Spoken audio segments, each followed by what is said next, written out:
Қайырлы күн достар, бүгін сіздермен сүзбелі бәліштің рецептісімен бөлісетін боламын. Тестасы толықтай піседі, міндетті түрде видеоның соңына дейін қараңыздар. Бізге ең алдымен бөлме температурасында еріп тұрған сары майға ұн және ұн қопсытқышты електен өткізіп, барлығын бірденен салып шығу керек.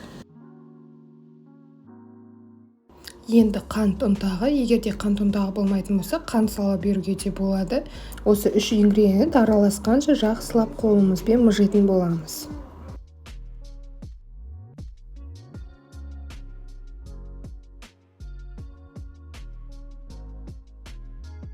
Енді бір жұмыртқамызды салып, жұмсақ қамыр илейміз.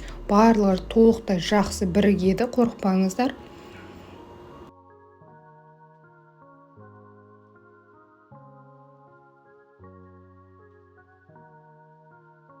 Осындай өте жұмсақ, әдемі қамыр шығады. Енді начинкамыз дайындап болғанша тоңазытқышқа сала тұрған дұрыс. Салмасына сүзбе және де қант ұнтағы. Егерде қант ұнтағы болмаса, қант қолдана беріңіздер. Одан кейін бір жұмыртқа және де қаймағымыз саламыз. Езгіштің көмегімен жақсылап араластырып, езіп алатын боламын. Сүзбеміз осындай болып шықты. Менде форма диаметрі 24 сантиметр.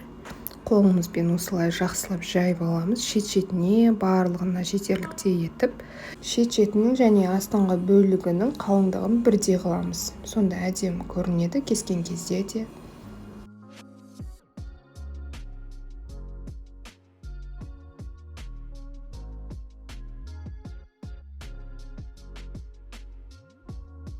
Шанышқының көмегімен осылай бір келкі тесік жасап шықтым. Алдын ала дайындап қойған салманы бетіне бір келке етіп салып, жағып шығамыз. 180 градуста 40 минуттай немесе 50 минуттай пісіріп алу керек.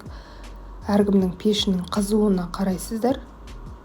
Шет-шетінің бортиктері жақсы қызарған уақытта ала беруге болады. Мен бетіне малина салдым. Сіздер салмай қоюларыңызға болады. Мен тек әсемдік үшін пайдаландым. Егерде видео рецептім ұнап жатса, менің каналыма тіркелуді ұмытпаңыздар, және де лайк басып комментарий қалдырып кетіңіз. Міне бәлішіміз пісіп шықты. 15 минуттан кейін бірденен түсіре бердім. Бетінде кішкене осындай қоңырлар пайда болған кезде ала беруге болады. Міндетті түрде осы рецептпен жасап көріңіздер. Толықтай тестасы піседі, өкінбейсіздер. Және де менің рецептіммен жасасаңыз, мені белгілеуді ұмытпаңыз. Ас болсын, сау болыңыздар. Келесі кездескенше.